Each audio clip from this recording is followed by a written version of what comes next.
ഹബീബിങ്ങളെ, നമ്മുടെ കാലിക്കുപ്പി വഹാബികളുടെ വീഡിയോ മുജാഹിദ് ഗ്രൂപ്പുകളിൽ വൻ ചർച്ചയായതിനു ശേഷം അതിൽ വിരളി പൂണ്ട ഇൻസ്റ്റാ മുഫ്തിമാർ മറുപടിയുമായി വന്നിട്ടുണ്ട്. നമുക്കതൊന്ന് കണ്ടു നോക്കാം. ഞാൻ ഈ വീഡിയോയിലൂടെ സമസ്തക്കുള്ളിലെ വിഭാഗങ്ങളെയും ഇതുപോലെ കുപ്പികളാക്കി വീഡിയോ ചെയ്യാൻ വേണ്ടിയിട്ടായിരുന്നു ഞാൻ വിചാരിച്ചത്. പക്ഷെ നിർഭാഗ്യവശാൽ ഇത്രയും കുപ്പികൾ എനിക്ക് സംഘടിപ്പിക്കാൻ പറ്റിയില്ല. അപ്പൊ ഇൻഷാല്ലാ ഒരു ലോഡ് കുപ്പി ഇറക്കിയതിനു ശേഷം ഞാൻ ഇൻഷാല്ലാ ഈ വീഡിയോ ചെയ്യാൻ വേണ്ടി ശ്രമിക്കുന്നതാണ്. ഈ രൂപത്തിൽ നമ്മൾ ഇങ്ങനെ എണ്ണിയാൽ മൂരിശാ ത്വരീഖത്ത്, കൊണ്ടോട്ടി ത്വരീഖത്ത്, കോരൂർ ത്വരീഖത്ത്, ചോറ്റൂർ ത്വരീഖത്ത്, ശംസിയ ത്വരീഖത്ത്, തീജാനി ത്വരീഖത്ത്, വടകര ത്വരീഖത്ത്, പട്ടിക്കാട് ത്വരീഖത്ത്, ബഗ്ദാദി ത്വരീഖത്ത്, അമദാനി ത്വരീഖത്ത്, മുതുമ്മൽ ത്വരീഖത്ത്, അകലാട് ത്വരീഖത്ത്, പുലാമന്തോൾ ത്വരീഖത്ത്, ആലുവ ത്വരീഖത്ത്, വേങ്ങാട് ത്വരീഖത്ത്, കക്കാട് ത്വരീഖത്ത്, ആലന്തോൾ ത്വരീഖത്ത്, കോളമ്പോട് ത്വരീഖത്ത്, തുക്കടശ്ശേരി ത്വരീഖത്ത്, പടപ്പറമ്പിൽ ത്വരീഖത്ത്, പുളിക്കോട് ത്വരീഖത്ത്, നക്ഷബന്ദിയ ത്വരീഖത്ത്, ഇങ്ങനെ തുടങ്ങി 30ഓളം വിഭാഗങ്ങൾ ഞാൻ എണ്ണിയത് തന്നെയുണ്ട്.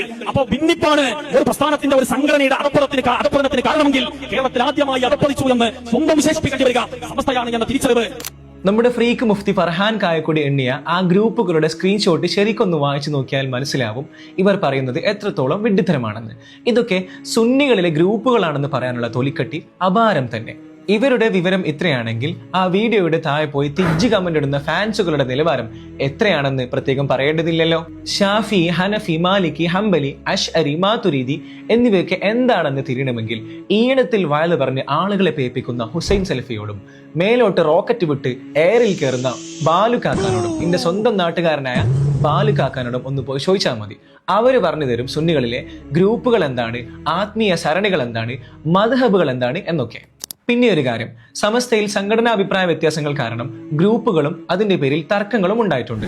എന്നാൽ തൗഹീദിന്റെയും ആദർശത്തിന്റെയും കാര്യത്തിൽ ഞങ്ങൾ ഒറ്റക്കെട്ടാണ്. അല്ലാതെ 6 വഹാബികൾക്ക് 100 തൗഹീദും പരസ്പരം കുഫറും ശിർക്കും ആരോപിച്ചുള്ള തമ്മിൽ തല്ലും ഞങ്ങൾക്കിടയിലില്ല, ഇനി ഉണ്ടാവുകയുമില്ല. ഇതൊന്നും എന്റെ ഇൻസ്റ്റാ കുഞ്ഞാപ്പുമാർക്ക് തിരിയാനുള്ള പ്രായമായിട്ടില്ല. അതുകൊണ്ടാണല്ലോ ശിർക്ക് എന്താണെന്ന് പഠിക്കാൻ വേണ്ടി ഞാൻ സംവാദത്തിന് വെല്ലുവിളിച്ചപ്പോൾ അതൊക്കെ പണ്ഡിതന്മാര് ചെയ്തോളും, ഞാൻ അതിനൊന്നും അർഹനല്ല എന്ന് പറഞ്ഞ് തടി സലാമത്താക്കിയത്. അതൊന്നൊക്കെ എന്ത് മനസ്സിലായി? ഇങ്ങളെ കൊണ്ടതൊന്നും കൂട്ടിയാൻ കൂടൂല. അതുകൊണ്ട് ഒരു കാര്യത്തിനും കൂടി ഞാൻ നിങ്ങളെ വെല്ലുവിളിക്കാണ്.